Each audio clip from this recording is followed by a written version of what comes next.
Assalamualaikum warahmatullahi wabarakatuh. Assalamualaikum warahmatullahi wabarakatuh. Waalaikumsalam warahmatullahi wabarakatuh. Ya salam. Alhamdulillahi rabbil alamin. Segala puji bagi Allah Subhanahu wa taala yang telah melimpahkan rahmat, taufik dan hidayahnya kepada kita semua sehingga pada sore hari ini kita kembali dipertemukan dalam majelis ilmu yang insyaallah penuh keberkahan walaupun pertemuan kita pada sore hari ini tidak bertemu secara langsung tatap muka, tapi Allah takdirkan kita bertemu secara virtual atau online. Selawat dan salam semoga senantiasa tercurah kepada junjungan Nabi Muhammad sallallahu alaihi wasallam beserta Allahumma. keluarga, para sahabat dan seluruh pengikut beliau hingga akhir zaman. Yang kami hormati dan kami muliakan Ustadz Dr. Haji Rehan Iskandar LCMM serta seluruh jemaah kajian Kitab Riyadhus Shalihin yang dirahmati oleh Allah Subhanahu wa taala. Alhamdulillah pada pertemuan sebelumnya kita telah menyimak penjelasan beberapa hadis dalam bab 233 terkait dengan kitab haji yang memberikan pemahaman kepada kita tentang masalah adab-adab terkait dengan haji. Pada kesempatan yang berbahagia ini ya insya Allah kita akan melanjutkan pembahasan hadis-hadis berikut dalam bab yang sama. Mungkin ada beberapa hadis lagi yang akan insya Allah saya sampaikan terkait dengan kitab haji. Sebelum kita mendengar lebih lanjut dirinci, langkah baiknya bersama-sama kita buka kajian pada sore hari ini dengan membaca surat Fatihah bersama-sama. Al-Fatihah. A'udzu billahi minasyaitonir rajim. Bismillah. Alhamdulillahi rabbil alamin. Iyyaka na'budu wa iyyaka nasta'in. Shiratal ladzina an'amta 'alaihim. Amin ya Allah. Sadaqallahul azim. Mudah-mudahan kajian pada sore hari ini bermanfaat bagi kita semuanya dan menjadi keberkahan bagi kita semuanya.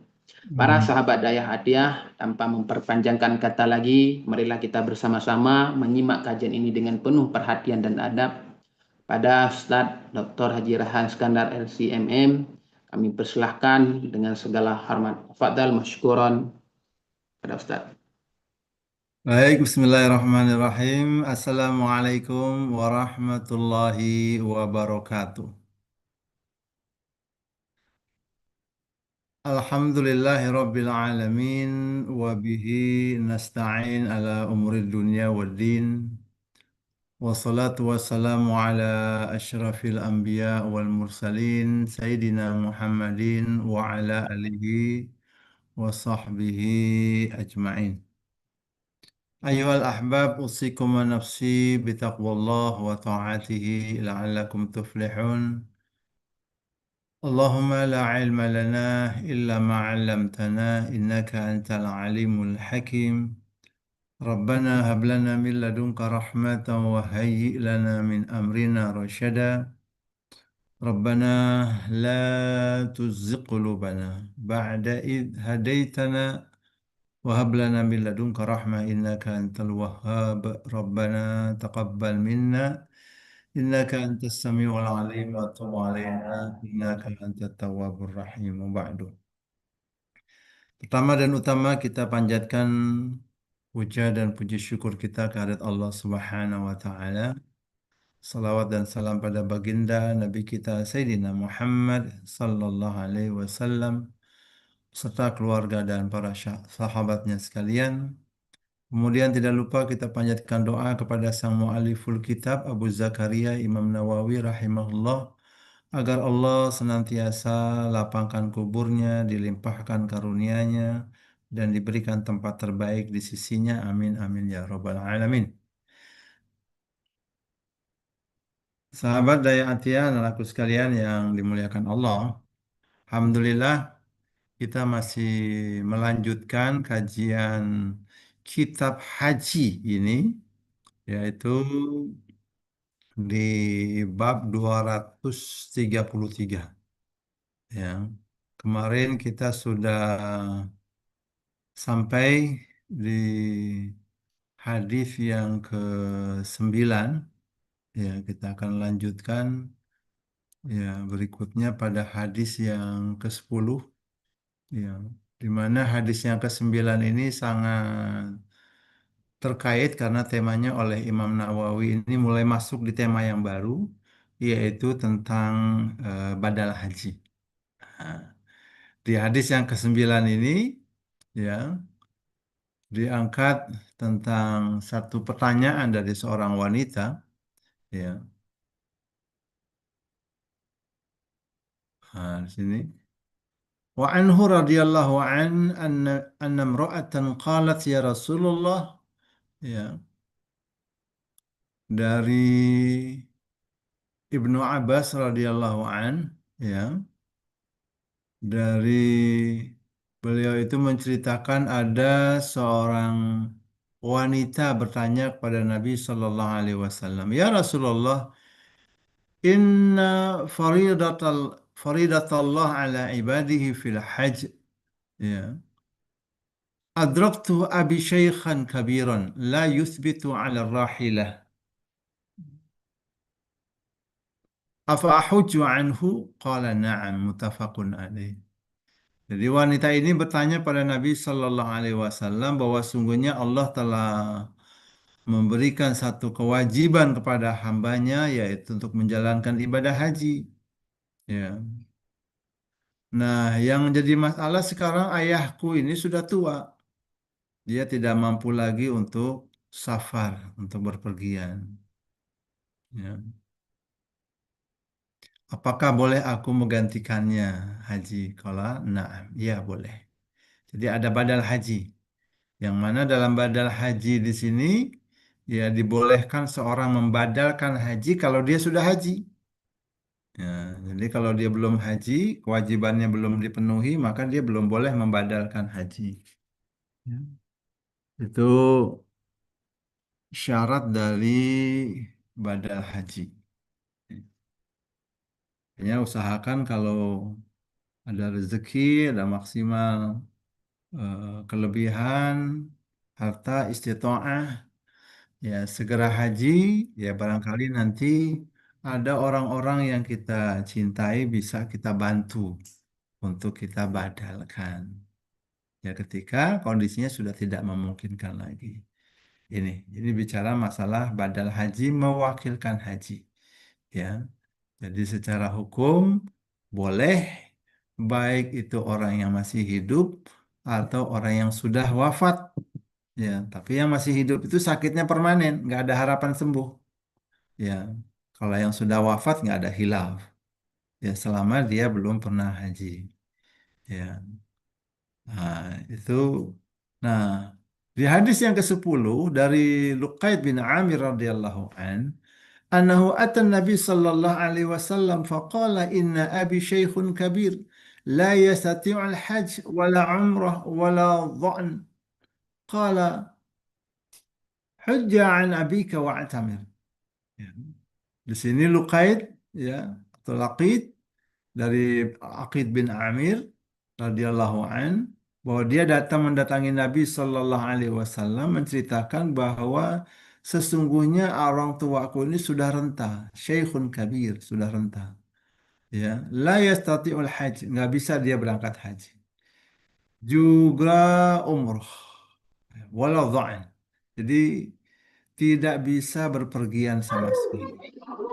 Ya tanya, boleh nggak saya? Ya, nah di sini beliau Nabi SAW ketika mendapatkan informasinya langsung bersabda, Berhajilah untuk bapakmu dan berumrohlah untuk ayahmu." Nah, jadi langsung dia bertanya, nggak jauh berbeda dengan hadis yang ke-9 di sini. Ya.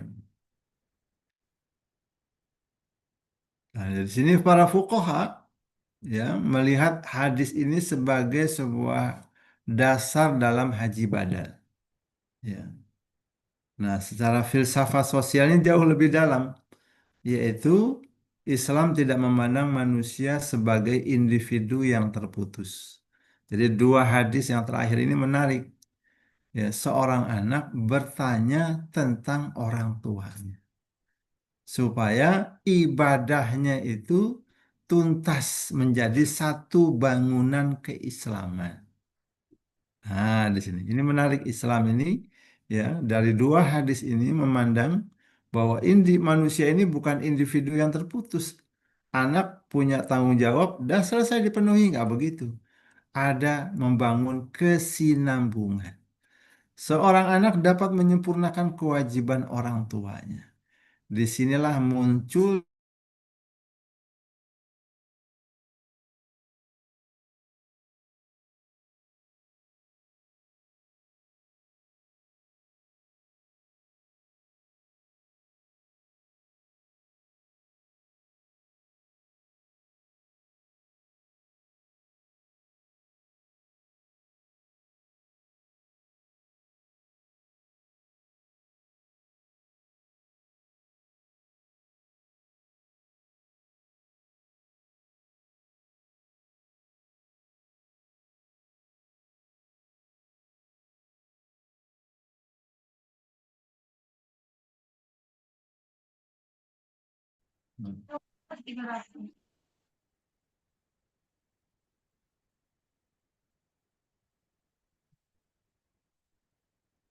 sebentar.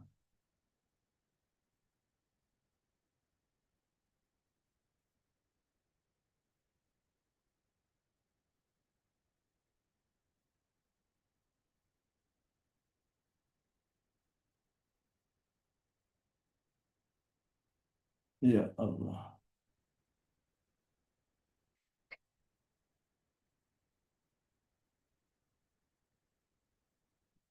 Ya, putus tadi ya sedikit ya. Lanjutkan lagi.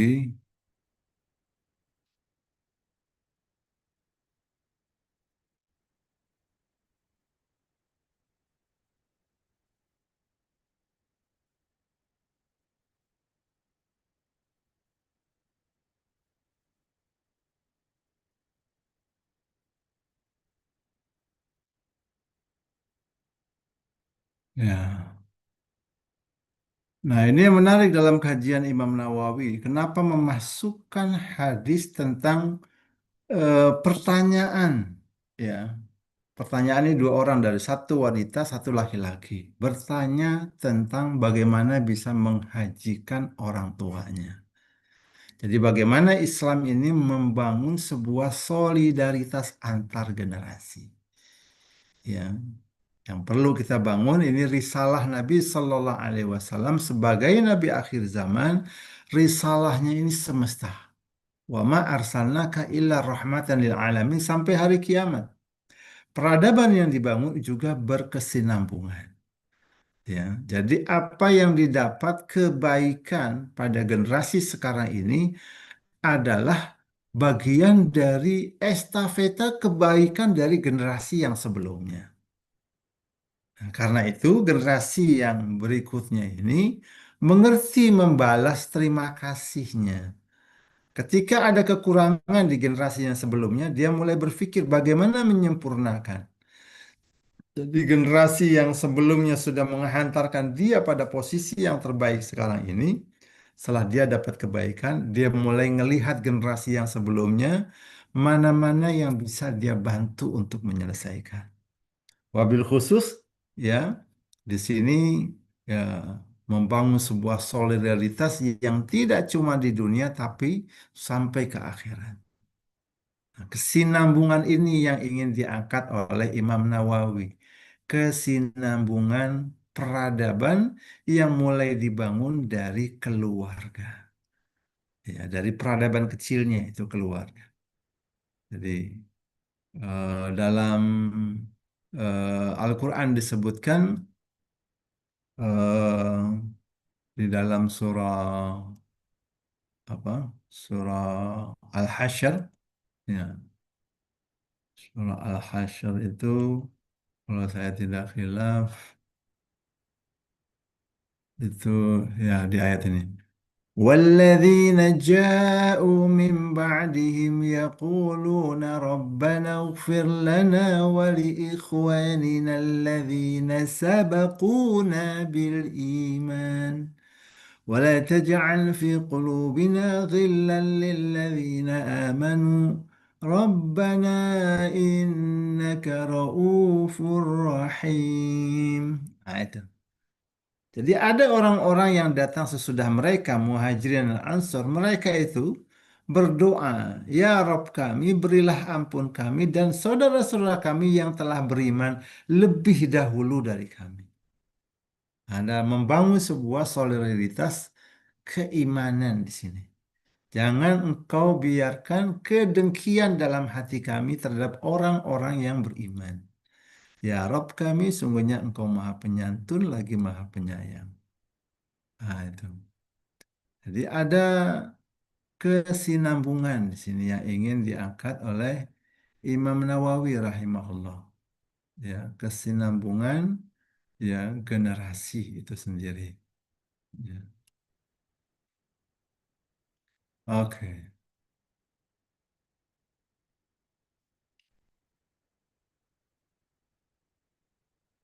Jadi hadis-hadis ini yang perlu kita fahami, ya, ini menghubungkan tidak cuma untuk ibadah saja, tapi juga birrul walidain dan tanggung jawab sosial.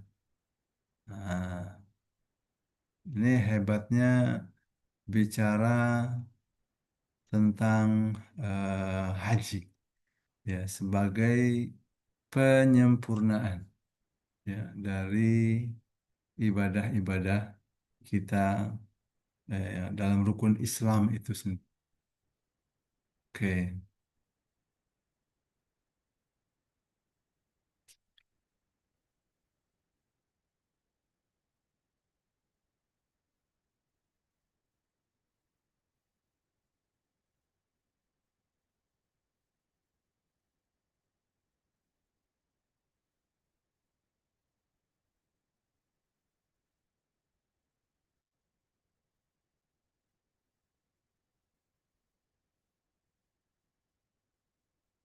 Oke. Ya. Jadi yang menarik di sini bicara tentang dua hal tadi. Solidaritas antar generasi dan peradaban yang dibangun. Peradaban yang dibangun oleh kesinambungan keluarga. Nah, coba perhatikan bagaimana Al-Quran itu jauh-jauh hari sudah berbicara tentang solidaritas antar generasi. Ya, ini ayat yang tadi saya bacakan, surah Al-Hasyr.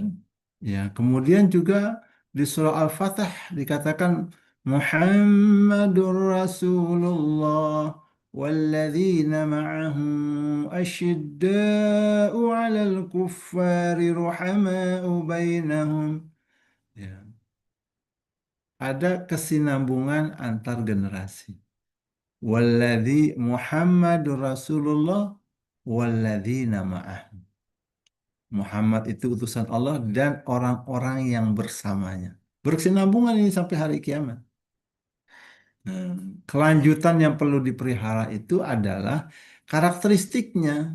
Yang pertama, dia tegas sama orang kafir, santun, kasih sayang dengan sesama mereka. Lalu lihat mereka kehidupannya terjaga keharmonisan, tarohum ruka'an sujada. Ya, irama ibadahnya sama-sama ruku, sama-sama sujud, semua dalam rangka mencari keridhaan karunia Allah. Ya, ciri-cirinya, tanda-tandanya simahum fi wujuhi min athari sujud. Dari wajahnya ada tanda bekas sujud.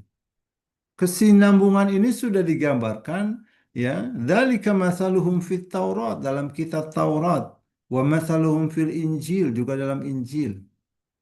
Nah, jadi perjalanan ibadah itu bukan perjalanan yang terputus, perjalanan yang berkesinambungan.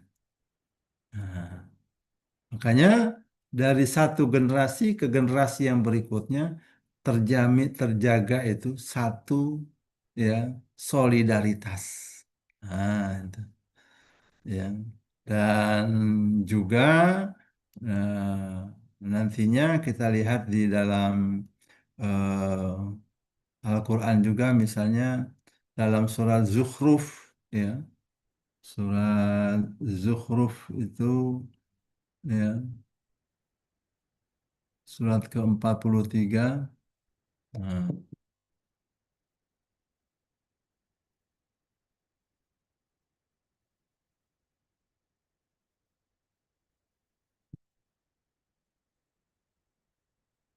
oh, bukan al-akhillau yawma idzin ba'duhum. Nah, ini dia nih. Nah, al-akhilla yawma idzin ba'duhum li ba'din adu illal muttaqin. Persahabatan mereka itu di dunia nanti semuanya bisa saling bermusuhan di akhirat, kecuali orang-orang yang bertakwa. Makanya ini yang perlu dijaga, kesinambungan antar generasi.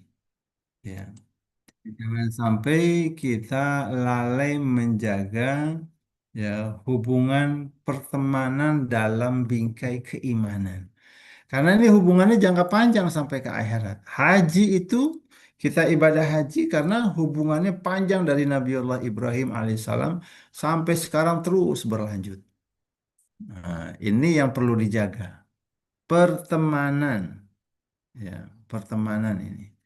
Hati-hati, ya, dari pertemanan itu jangan sampai hilang nilai-nilai, ya, keagamaan itu sendiri. Nah, yang kedua, ya, kita lihat di sini bagaimana kesedihan Nabiullah Zakaria, ya, tentang dirinya sendiri yang sudah renta, istrinya yang mandul, yang dia minta anak itu dalam rangka apa? Yarithuni wa yarithu min ali Yaqub waj'alhu rabbi radiyya. Itu yang diminta. Supaya bisa melanjutkan misiku dan misi keluarga Yakub. Dan jadikanlah dia di sisimu ya Allah, ya, hamba yang kau ridhoi. Di peradaban itu dibangun dari keluarga itu sendiri. Nabiullah Ibrahim ketika sudah membangun peradaban mencapai puncaknya, ya, ujian demi ujian dilewati oleh Nabiullah Ibrahim sehingga Allah meyudisiumkan dia karena semua ujian itu, ya, mendapatkan nilai sempurna fa'atamahun. Kemudian di yudisiumlah Nabiullah Ibrahim, inni ja'iluka linnasi imam. Aku jadikan kamu sebagai imamnya manusia, nggak tanggung-tanggung. Bukan imam di kampung, di negaranya, tapi seluruh dunia beliau menjadi imam. Lalu yang beliau perhatikan ini kesinambungan peradaban dari keluarga. Beliau katakan, qala wa min dzurriyyati. Juga berharap kemuliaan ini bisa berlanjut sampai anak keturunanku. Qala la yanalu ahdi dzalimin. Allah izinkan bisa berlanjut, tapi kalau ada keturunanmu yang zalim, dia tidak bisa melanjutkan kepemimpinan. Imamah, ya, imamah kemanusiaan itu sendiri. Ya. Nah, ternyata anak-anaknya juga Nabi Yakub, ya, Nabi Yakub itu gelisah. Am kuntum syuhada idh hadara Yaqub al-maut. Ketika Nabi Yakub itu menjelang kematiannya, sakratul mautnya, dia yang dia pikirkan itu adalah kesinambungan peradaban ini. Dia bertanya kepada anak-anaknya, "Ma ta'buduna min ba'di?" Apa yang kau sembah setelah aku wafat?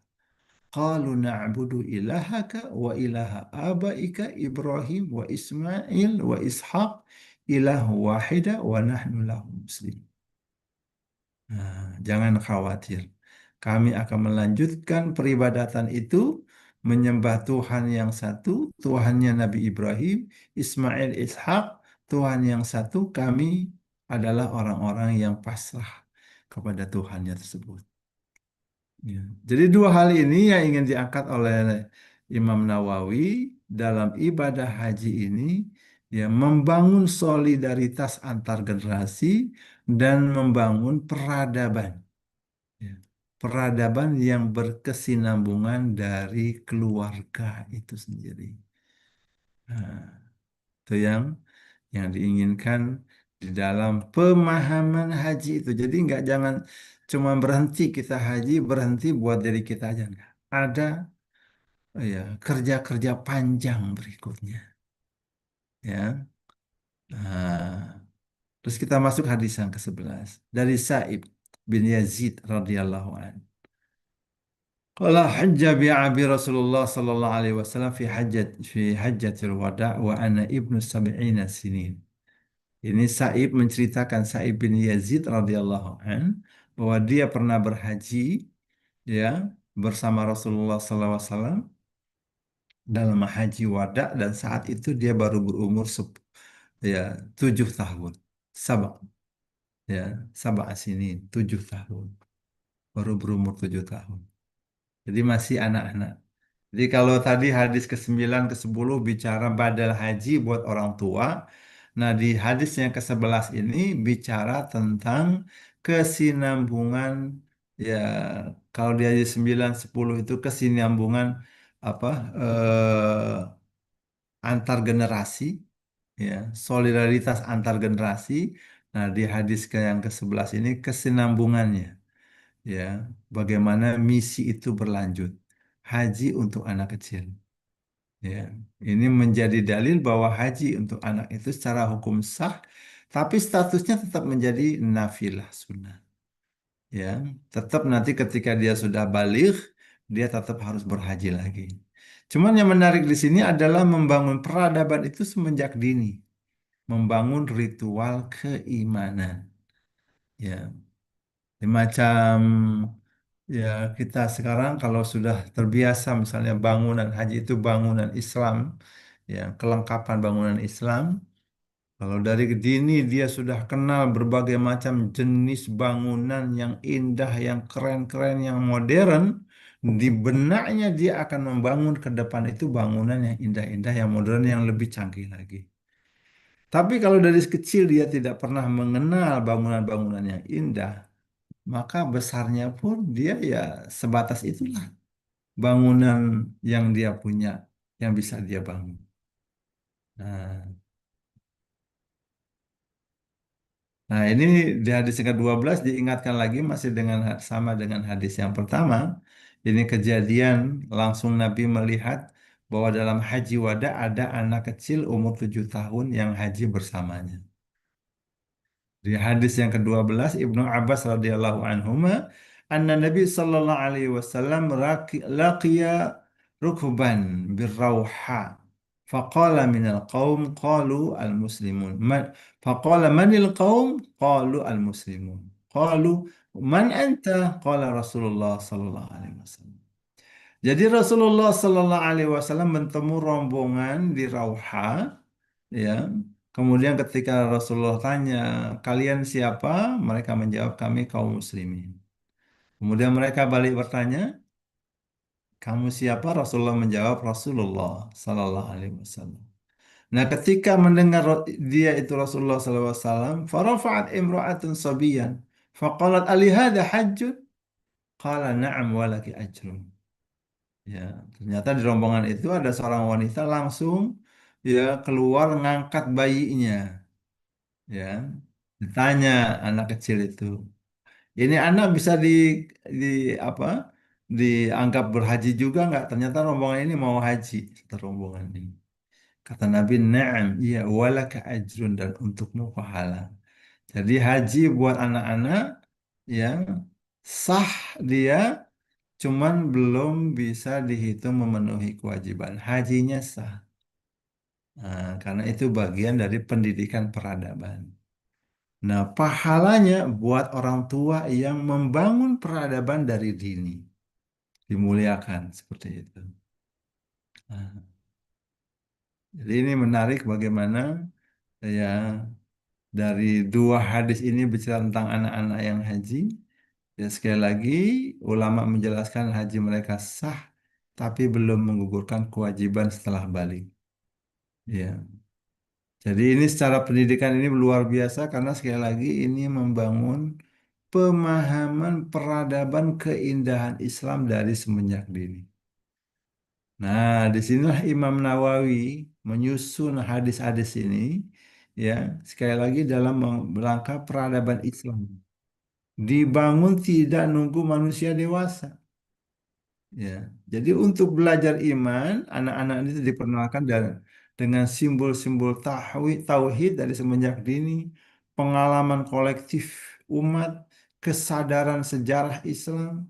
Nah, Imam Nawawi ingin mengangkat, menyusun kitab haji seperti itu. Bukan fokusnya di ritual manasik haji, tapi fokusnya itu adalah membangun adab, membangun sakofah, membangun akhlak, ya, membentuk generasi terbaik di masa depan semenjak dini. Nah, yang dikenalkan apa? Ini satu simbol tauhid, yang kedua pengalaman kolektif. Jadi memang semenjak dini, ya, Imam Nawawi ini mengingatkan kita semua, seorang itu tidak cuma dia memahami tauhid, tapi memahami nilai-nilai kolektif. Makanya setelah haji itu tetap dijaga semangat kolektivitas ibadah, yaitu sholat berjamaah. Itu. Ini harus dijaga nih tuh. Kalau memang nilai-nilai hajinya, ya, nilai-nilai hajinya itu mau dia bangun, semangat kolektif umat itu mulailah dari keseharian.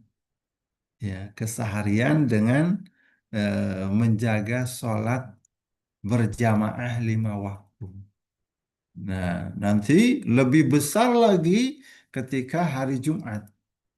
Ya, Jumatannya itu jumlahnya lebih besar lagi. Lebih besar lagi ketika hari raya, sholat Id. Nah, jadi sholat-sholat ini adalah dalam rangka membangun adab kita, nilai-nilai keislaman kita, yaitu pengalaman kolektif. Ini yang kadangkala tidak difahami oleh umat ini. Dalam mazhab Syafi'i kadang-kadang kita salah memahami. Ya. 4 mazhab, 3 mazhab yang lainnya menekankan pentingnya sholat berjamaah di masjid, wajib bahkan mereka. Tapi hanya mazhab Syafi'i menekankan keutamaan, ya, bahwa sholat berjamaah itu 27 kali lipat dibandingkan sholat sendiri. Nah, cuma karena selera kita rendah, ya, terhadap yang namanya pahala, yang namanya keutamaan derajat, ya, karena selera kita rendah dengan persepsi pragmatis dunianya yang terlalu tinggi, ya, akhirnya jadi malas berjamaah. Padahal Imam Imam Syafi'i menekankan ini derajatnya 27 kali loh. Ya, kalau kita sebagai anggota masyarakat biasa, misalnya, itu derajat 27 kali itu tinggi sekali itu. Ya, misalnya derajat di atasnya dia kepala lorong, di atasnya kepala dusun, di atasnya kepala desa. Itu baru 3 derajat. Di atasnya lagi dari kepala desa ada mukim 4, kemudian camat 5, kemudian bupati 6, kemudian gubernur 7, 8 udah masuk nasional, presiden. Itu baru 8 derajat. Ini 27 kali lipat derajatnya. Tapi sekali lagi, karena selera kita terhadap yang namanya pahala Allah itu rendah, kita lebih banyak selera dunianya, karena nggak kelihatan dunianya, akhirnya malas kita ambil sholat berjamaah. Yang kita lihat, oh, kan sholat sholat sendiri-sendiri kan juga boleh, di rumah juga boleh. Nah, gitu. Kenapa? Karena nilai duniawi kita yang terlalu tinggi. Sehingga dia tidak merasa bersalah kalau dia tidak sholat di masjid atau tidak sholat berjamaah. Biasa aja.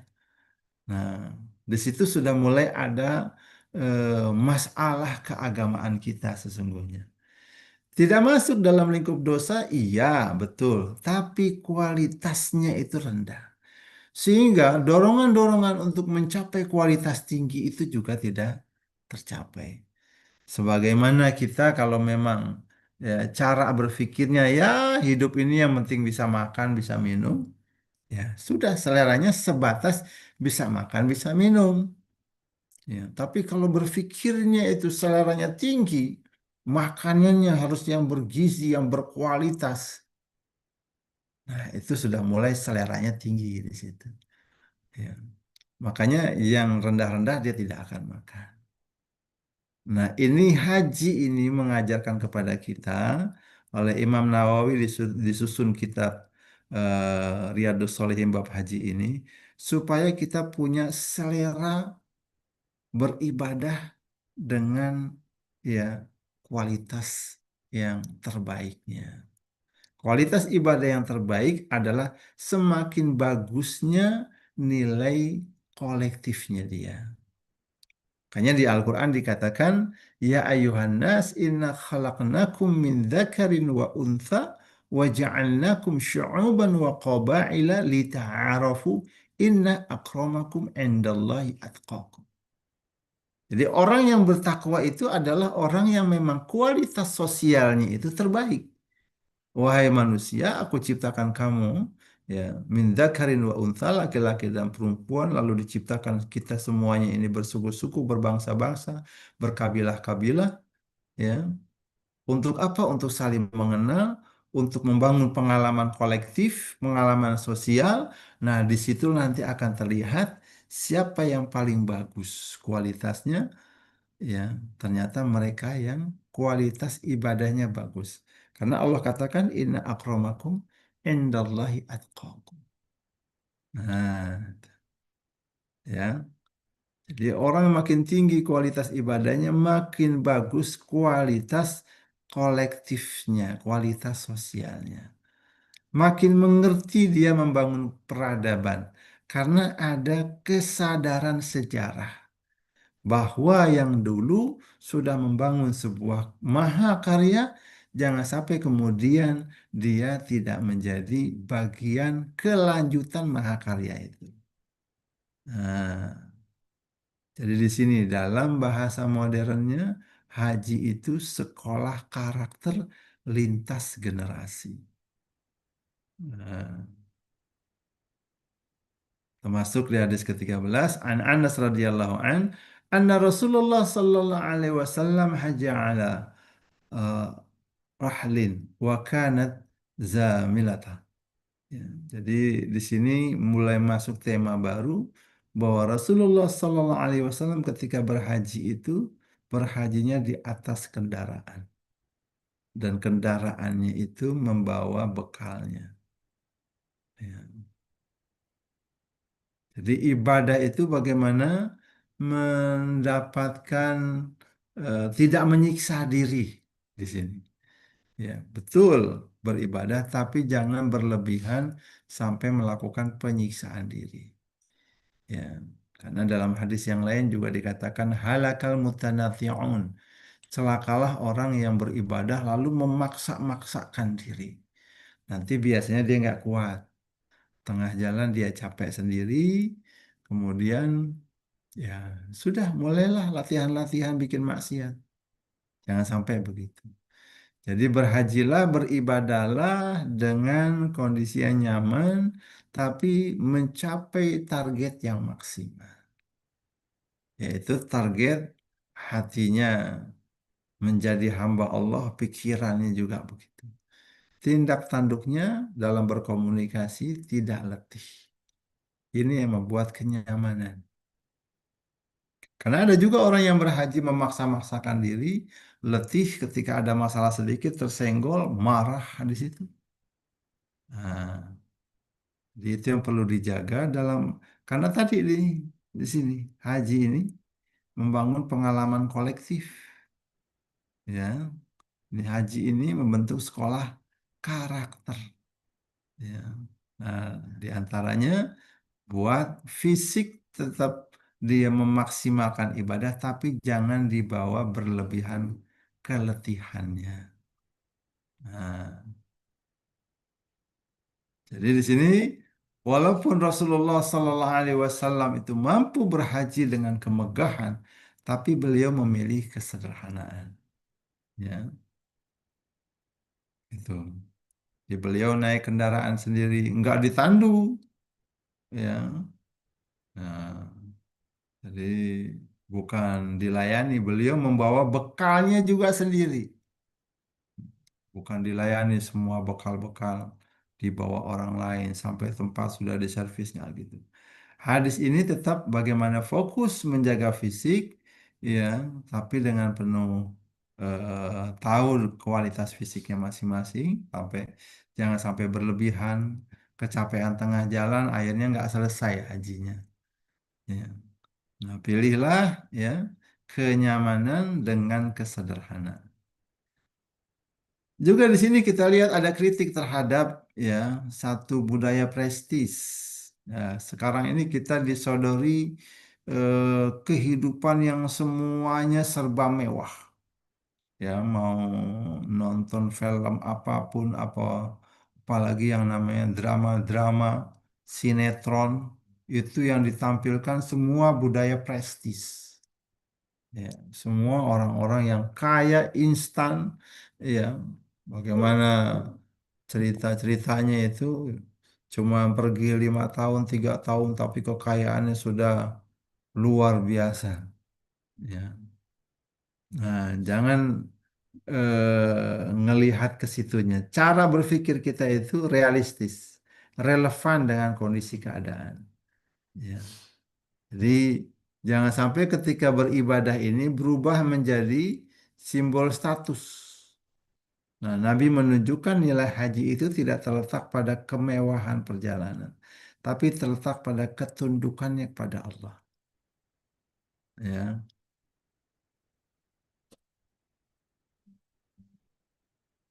Nah, di hadis ke-14 dari Ibnu Abbas radhiyallahu anhuma, qala kanat Ukaz wa Majinnah wa Dzul Mijaz ya, aswaqan. Dulu di zaman Nabi SAW itu ada pasar aswaq. Ini pasar nama-nama pasar nih. Ukas, Majinah, Zulmijaz. Ini nama-nama pasar di zaman jahiliyah. Nah, ketika ada perintah haji, fata'assamu ayat tajiru fil mawasim. Nah, mereka mulai merasa bersalah kalau kemudian pasar ini ya dihidupkan karena khawatir mengganggu ibadah dalam musim haji. Ternyata kemudian Allah turunkan surah Al-Baqarah ayat 198. Laisa alaikum junahun an tabtagu fadlan min rabbikum. Ya, nggak berdosa kamu itu berbisnis mencari fadilah Allah di musim haji. Nah, jadi ya di sini kita melihat bagaimana ya haji sebagai sebuah puncaknya ibadah selain membangun solidaritas kolektif. Nah, di sana dalam solidaritas kolektif tidak berarti mematikan ekonomi kesejahteraan. Justru haji itu yang mendorong orang semakin sejahtera. Sebagaimana intinya ibadah, "Falyabudu rabba hadzal bait alladzi at'amahum min ju' wa amanahum min khauf." Intinya ibadah itu mengabdi pada Tuhannya, Robnya Ka'bah itu adalah Dia yang telah memberikan makan, mengenyangkan kamu dan juga memberikan keamanan buatmu. Kayaknya ketika ada ibadah haji ditetapkan oleh Nabi Sallallahu Alaihi Wasallam, sahabat tadi berpikir ibadah ya ibadah nggak boleh dagang. Udah mulai nggak enak. Turun ayat ini yang memberikan legalitas bahwa ibadah itu tidak mematikan ekonomi. Nah, jadi banyak orang mengira nih spiritualitas dan ekonomi harus dipisahkan. Tapi beda sama Al-Quran. Tidak ada dosa bagimu. La junah alaikum. Antabtagu fadlam min rabbikum. Kamu mencari karunia Tuhan. Nah, disinilah para mufassir menjelaskan Islam tidak memusuhi aktivitas ekonomi. Justru haji sejak awal menjadi pusat perdagangan pertukaran ilmu dan pertukaran budaya, ya, integrasi dunia Islam. Ini yang luar biasanya bagaimana haji dalam Islam itu, ya, memiliki sebuah inti dari ibadah itu sendiri, yaitu tidak memusuhi ekonomi, bahkan menunjang. Nah, dari filsafat sosial ini haji sebagai pertemuan, ya, tahunan dunia Kongres Umat Islam, Annual World Congress Umat Islam. Nah, karena di sini jutaan manusia berkumpul membawa pengalaman, teknologi, ilmu, budaya, gagasan, ya, lalu kembali ke negerinya masing-masing. Makanya ketika ibadah haji itu orang-orang yang pulang haji, ya, sedikit banyak dengan interaksi manusia yang begitu luar biasa banyaknya, mereka melihat bagaimana masing-masing orang itu membawa teknologi, ilmu budayanya. Ketika sama-sama tidur di Muzdalifah atau tidur di Mina. Kalau di Muzdalifah sekarang mungkin pengalamannya agak sedikit ya, karena naik mobil cuman lewati malam saja.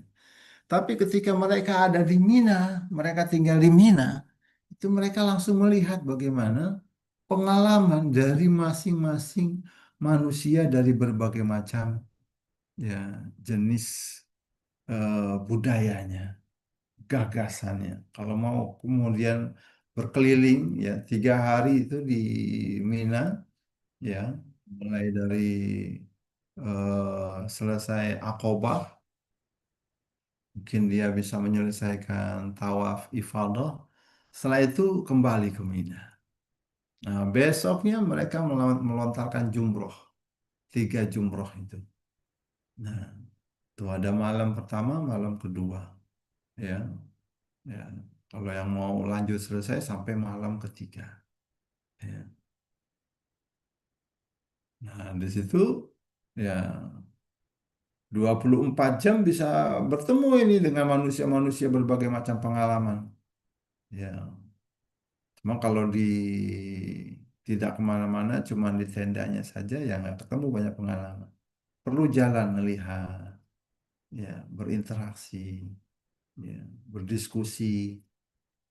Makanya ulama-ulama kita dulu itu ketika pulang haji, mereka punya banyak pengalaman. Ya, mereka lah yang berhasil kemudian membangun sebuah bangsa walaupun belum ada negaranya. Itulah yang namanya Indonesia. Nah, ini hebatnya. Ya, orang-orang yang pulang haji itu menemukan sebuah metodologi mengikat, ya, mengikat ratusan budaya, mengikat puluhan ribu, belasan ribu pulau itu menjadi satu kesatuan bangsa dan tanah air. Ya, ini akibat dari pertemuan ini, tahunan ini. Ya, jadi berkumpul di situ jaringan ulama, jaringan pedagang, jaringan peradaban, ya, lahirlah mobilitas yang diciptakan oleh para haji. Ya, hampir seluruh dunia ini tokoh-tokoh besarnya mereka, ya, yang sudah merasakan Annual World Congress umat Islam. Nah, jadi sekali lagi ini haji ini sebagai pertemuan dunia Kongres umat Islam. Jadi tidak ada satupun ritual haji yang membedakan suku, ras, warna kulit, status sosial. Semuanya ada equal, persamaan derajat. Kata Nabi, ya, semuanya itu, ya, sama sebagaimana gigi-giginya sisir. Nah, sehingga ketika mereka pulang, mereka bangun ini, menghancurkan paham kasta, feodal, rasis, ya, supremasi golongan. Peradaban Islam dibangun di atas kesadaran bahwa semua manusia, terutama muslim, adalah setara di hadapan hukum Allah. Tapi beda dengan Barat, beda dengan negara-negara Amrik yang dari Barat juga. Mereka itu tidak mengenal haji dulu, makanya mereka kesulitan sampai sekarang masih terbangun itu rasis. Ya, di negara-negara di Asia, negara-negara Islam itu sudah hilang yang namanya rasis. Tapi di sana itu mereka masih kesulitan menghilangkan rasisnya itu sendiri. Sampai mereka merumuskan deklarasi HAM dunia, itu pun masih belum selesai.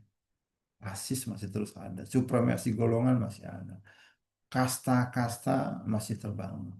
Lihat negeri-negeri yang kurang memahami nilai Islam, ya, yang terjadi gini, manusia tidak sama. Ya, khususnya ya perbedaannya itu terlihat dari ya materi itu sendiri. Nah, ini hebatnya haji. Mereka pulang ke berbagai macam negeri di dunia, ya mereka membangun sebuah peradaban baru, ya peradaban yang membangun nilai-nilai kesetaraan. Dari kepekaan sosial juga begitu. Jadi tidak ada yang eksplisit dalam bab haji ini tentang kepedulian sosial. Ya. Tapi kitab ini jadi paralel dengan bab akikah dan kurban. Ya.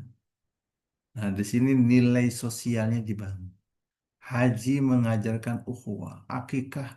Orang baru lahir ketemu dunia, langsung diperkenalkan dengan nilai sosial. Disembelih itu hewan akikah, dibagi-bagikan, diajak makan lingkungannya.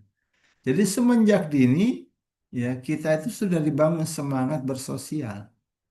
Kalau kita sudah dewasa masih tidak memahami, ada yang ada yang terputus di situ jaringan pemahaman sosialnya. Ya. Jadi ibadah ini mengajarkan kita tentang ukhuwah Islamiyah, persaudaraan sejati.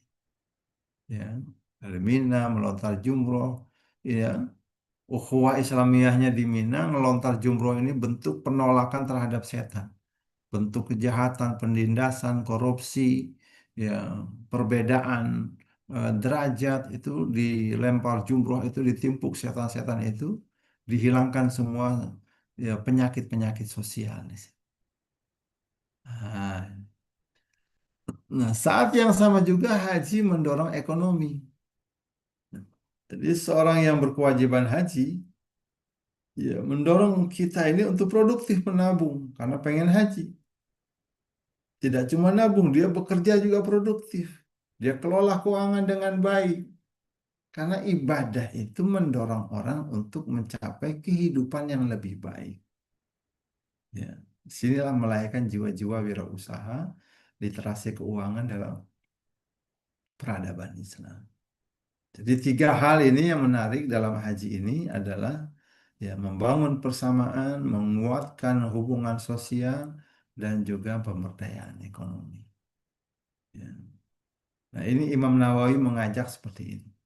Lihatlah bagaimana fikih mengajarkan fleksibilitas, ya. Ya, dengan banyaknya pendapat bahwa ikhtilafu ummatir rahmah, perbedaan pendapat umatku rahmah ini supaya fikih kita belajar ini jadi fleksibel. Ya, ada badal haji untuk lansia, ya, juga anak-anak boleh haji. Fikih ini jadi fleksibel, nggak kaku untuk mereka yang sudah balik saja. Secara filsafat juga mengajarkan puncak tauhid dan penghambaan. Adab mengajarkan tawaduk, sabar, dan birrul walidain. Nah, peradabannya menarik di haji ini mengajarkan persamaan derajat sebagai pondasi masyarakat madani dan membangun ekonomi kesejahteraan. Jadi Islam itu ya empat hal ini baik dari sisi fikih, filsafat, adab dan peradaban ini semuanya berkumpul di haji. Rasulullah Sallallahu Alaihi Wasallam sekali seumur hidup baru melaksanakan haji yaitu Hajjatul Wada. Tapi dari satu hadis tentang haji wada itu lahirlah fikih yang fleksibel. Ya, kan logikanya cuma sekali hadis. Ya, tapi di situ ternyata lahir fikih yang fleksibel, banyak pendapat. Sehingga ini yang membuat sampai sekarang ya haji itu dengan fasilitas yang semakin hari semakin eh, mewah, semakin mudah perjalanan, ya, itu tidak pernah melanggar dari aturan fikih. Ya, jadi walaupun apa kita lihat itu lempar jumroh itu ada 3 tempat, ya, itu disetting sedemikian rupa ketika orang melempar jumroh, batu-batu itu disetting sedemikian rupa sampai semuanya kena ke tanah aslinya. Ya, ada apa? Ada eh, lorongnya itu dari atas dibuat sama. Jadi nggak berarti habis begitu batu entah kemana enggak. Terarahkan sampai kena ke tanah di mana aslinya itu tanah jatuhnya batu lagi lempar jumroh. Jadi tetap fleksibel seperti itu. Ya, perjalanan-perjalanan pembangunan tetap mereka melihat, ya, menjaga nilai-nilai aslinya itu sendiri. Ya. Nah, jadi kalau kita lihat dari perjalanan yang ada, bagaimana kita melihat arsitektur haji menurut Imam Nawawi di sini. Ya, bahwa haji itu, kata beliau, perjalanan dari aku menuju kita. Dan dari kita menuju Allah Subhanahu wa Ta'ala. Jadi orang yang berhaji itu, ya, semangat dengan pengalaman kolektifnya, semangat sosial, interaksi sosial jadi bagus.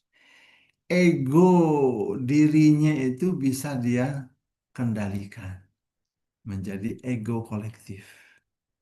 Nah, makanya haji itu ada dari tingkat individu. Ya, haji wajib bagi yang mampu, haji harus mabrur, haji harus menyucikan dosa, haji melahirkan manusia baru. Itu tingkat individu. Nah, berikutnya sampai ke tingkat keluarga. Ya. Anak bisa menghajikan orang tua. Orang tua mendidik anak dalam haji.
Mohon maaf para sahabat Dayatiyah, tampaknya Ustadz Rehan ada sedikit gangguan jaringan. Mohon kita tunggu, beliau akan bergabung kembali.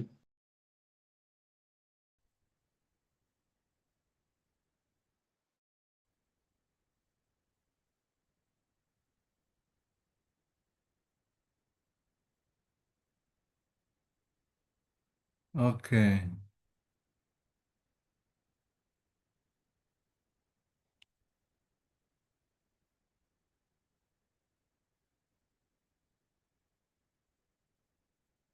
oke, maaf ya. Jadi sinyalnya kepanasan, sinyalnya kepanasan jadi terputus.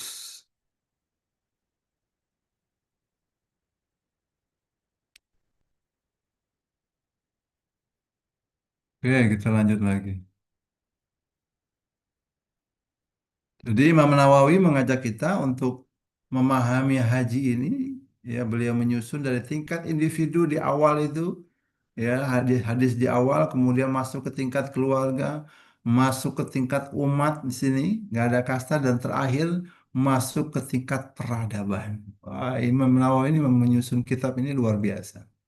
Ya, jadi haji mempertemukan dunia, ya, mempertemukan dunia Islam, haji menghubungkan spiritualitas dan ekonomi, haji membangun jaringan global umat. Itu. Nah, begitulah bagaimana Imam Nawawi membangun, merancang kitab tentang haji ini sendiri. Dan dari sini kita bisa mendapatkan sebuah karakter yang diinginkan oleh Imam Nawawi. Bagaimana kita memiliki karakter individu, karakter keluarga, karakter sosialnya, dan memiliki karakter yang lebih tinggi lagi, membangun sebuah jaringan peradaban dunia. Jaringan global. Ini yang diinginkan dari jiwa-jiwa haji itu. Makanya kaum muslimin itu, ya, dari serendah-rendahnya, semiskin-miskinnya, setua-tuanya atau serenta-rentanya kaum muslimin itu masih berpikir untuk membangun peningkatan imannya, tidak cuma berhenti di individu sampai di tingkat peradaban. Makanya kita lihat ada orang yang sudah tua, renta, tinggal di pelosok pedalaman, tapi semangat untuk haji. Nah, itu pelajaran buat kita. Jangan sampai kita yang sudah punya pengalaman, punya pendidikan, punya kemampuan, tapi semangat untuk berhajinya itu rendah. Ya, rendahnya dari mana? Karena tidak membangun peradaban. Amanah yang diberikan tidak berorientasi kepada pembentukan generasi. Ya, mereka terlalu rendah tingkat pemahaman agamanya. Bekerja hanya untuk bisa cari sesuap nasi. Ya, cuma sampai tingkat individu. Gitu. Ya, naik-naik sampai tingkat keluarga. Ya, tingkat keluarganya ini adalah membangun hubungan, ya, kesinambungan antar generasi, bukan cuma sekedar ya berkeluarga. Kalau kita berkeluarga masih ya, berpikir untuk anak dan istri saja, ya terlalu rendah, itu masih individu. Tapi kalau kita berpikir bagaimana bisa membangun sebuah perjalanan amal jariah dari orang tua kita, ya, supaya itu amal jariahnya turun-turun, coba tidak cuma sampai di anak, turun ke cucu, turun ke cicit, turun ke cucut, apalagi namanya itu. Nah, itu menjadi ya tingkat keluarga di situ. Ya, jadi nggak berhenti cuman untuk kepentingan individu. Ya, kemudian sampai pada tingkat umat. Jadi haji mabrurnya itu berorientasi kepada ya tingkat umat dan peradaban. Nah, di situ. Ya, dari individu ini, ya, kemabruran itu bisa mensucikan jiwanya menjadi manusia baru. Manusia baru inilah yang kemudian bisa membangun jaringan global dan nanti membangun sebuah komunikasi global peradaban baru dunia, ya, yang menghubungkan spiritualitas dan ekonomi. Ya, jadi dunia itu dibuat damai. Ini indahnya Imam Nawawi membangun adab dari kitab haji ini supaya kita punya tingkat pemahaman yang lebih mendunia dari bab haji ini. Itu demikian yang bisa saya sampaikan. Ini adalah kumpulan dari ayat-ayat tentang haji, adab-adab tentang haji, ya, di mana haji ini diminta dari surah Al-Baqarah ayat 196 dan seterusnya. Ya, kalau kita mau ibadah itu wa atimul hajja wal umrah sempurna. Jadi jangan sepotong-potong, jangan separuh-paruh, cuman ambil ritualnya saja, tidak ambil spiritualnya, tidak ambil sosialnya, tidak ambil peradabannya. Wa atimul hajja wal umrata lillah. Karena Allah mau misi kita itu misi yang besar. Nah, kalau sudah ada kewajiban itu, ya maka jaga lisanmu. jaga pribadimu. Jangan rafas, jangan fusuk, jangan merusak hubungan sosial wala jidal, perdebatan. Nah sekarang ya, teman-teman sekalian, sahabat sekalian, aku sekalian, sekarang ini yang dibangun iklimnya jidal. Ya, jadi orang kalau ngeritik, mencaci, dipikir orang cerdas. Ya, kalau ngeritik boleh, tapi kritik yang membangun. Tapi yang keluar sekarang ini iklim yang tidak membangun peradaban, mencaci, menyalahkan, itu dipikir orang hebat. Ya, padahal dia perusak, perusak hubungan sosial. Nah, hati-hati di situ kita lihat. Ya. Kemudian ya, ketika ada bisnis, ya jangan lupa dengan zikir.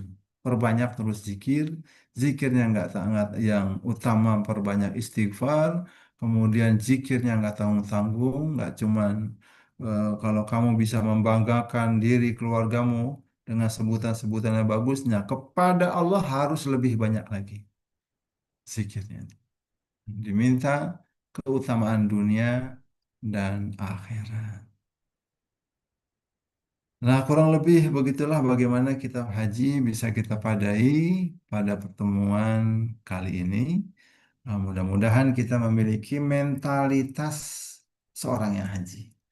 Mentalitas muzaki, mentalitas pemberi, ya, mentalitas membangun, mentalitas memberi yang tidak cuma menyelesaikan dirinya, tapi menyelesaikan iklim sosial dan peradaban dunia.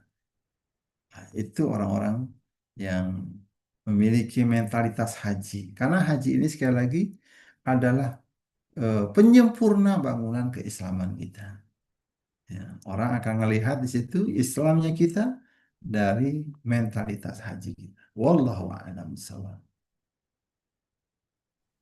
Syukran, jazakallah khairan kepada Ustadz Rehan yang telah mensyarahkan bab yang 233 terkait dengan kitab haji.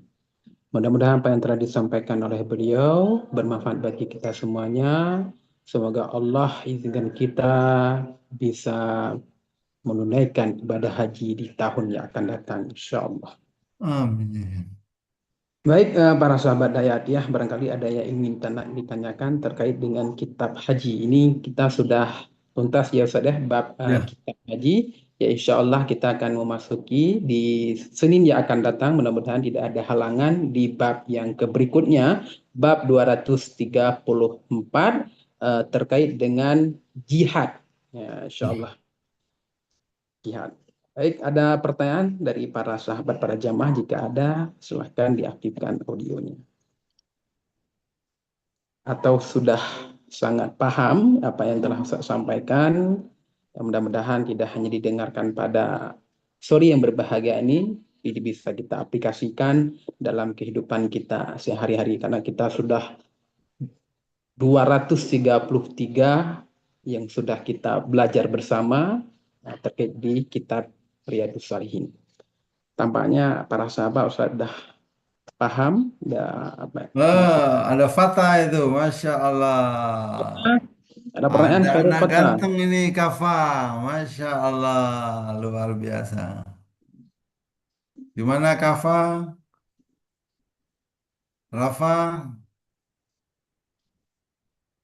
Rafif? Khairul Fatah? Paham, saya paham. Masya Allah. Kafa, bagaimana Kafa? Nah, Paham, Ustaz. ya, Ya. Udah paham. gimana Rafif? Ada yang mau tanyakan? Atau ada yang mau disampaikan? Kafa ini makin ganteng aja memang dia.